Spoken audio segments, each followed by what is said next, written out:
নমস্কার বন্ধুরা, welcome to my channel game plus. তো গেম প্লাস চ্যানেলে তোমাদেরকে স্বাগত জানাই এবং আজকের আইপিএল নিয়ে আলোচনা করব। আইপিএল চলছে বর্তমানে।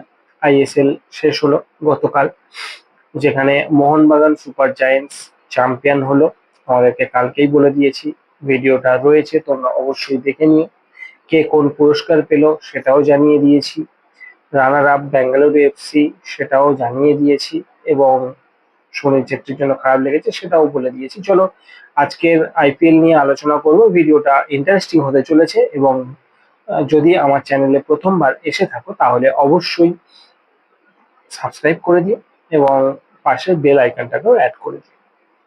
তো চলো আজকে প্রথম ম্যাচ, আজকে সানডে, গতকালের মতো আজকেও কিন্তু দুটো ম্যাচ ছিল।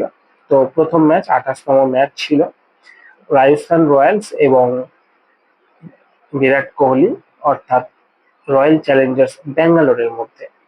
এবং আজকের ব্যাঙ্গালোর যেটা সচরাচর প্রত্যেক আহ, বছর আইপিএল এ করে থাকে সেটাই করলো আজকের ম্যাচে রাজস্থানের সঙ্গে। রাজস্থানের হোম গ্রাউন্ডে গ্রিন জার্সি অর্থাৎ সবুজ আয়নের পক্ষে যে ম্যাচ তারা করে থাকে, প্রত্যেক বছরই করে যে সেটা, এবং এবছরও সেটা করলো। এবং এইমাত্র একটাই মাত্র টিম যারা এই রকম উদ্যোগটা প্রথম থেকেই করে আসছে। খুব ভালো লাগে এই সমস্ত একটা উদ্যোগ দেখতে এবং অবশ্যই জানতে যে এত সুন্দর একটা উদ্যোগ। তাছাড়া বিসিসিআই ঠিক করেছে যে এবছর একটা করে যদি বল ডট হয় তাহলে অবশ্যই গাছ লাগানো হবে। সুতরাং 500টা করে গাছ লাগানো হবে। তো সেটার জন্য যথেষ্ট অবশ্যই বলবো যথেষ্ট ভালো নিউজ, এবং ব্যাঙ্গালোরেরও এই যে সবুজায়ন তার জন্য যথেষ্ট ভালো লাগে। তো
সত্যি কথা বলতে কলকাতার এখনো কিন্তু পেয়ারটা যথেষ্ট ভালো হয়নি, ওপেনিং পেয়ারটা।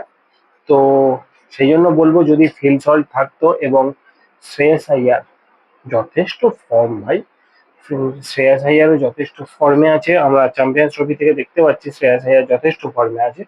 তো শ্রেয়াস আইয়ার এবং ফিল সল্ট এই দুটো প্লেয়ারকে যদি কেকেআর রাখতে পারতো তাহলে কিন্তু কেকেআর চোখ বন্ধ করে আবার চ্যাম্পিয়নের দিকে যেতে পারতো। তবে এবছর মনে হচ্ছে ব্যাঙ্গালোর কিন্তু যথেষ্ট ভালো খেলছে, দিল্লি এবং ব্যাঙ্গালোর যথেষ্ট ভালো খেলছে এবং ব্যাঙ্গালোরও বেশ অনেকটা উঠে এলো টেবিলের উপরে, বা কিছুটা নেমে গেছিল হারের পরে, কিন্তু এবারে যথেষ্ট উঠে এলো উপরের দিকে এবং এটা যথেষ্ট প্লাস পয়েন্ট অবশ্যই ব্যাঙ্গালোরের ক্ষেত্রে।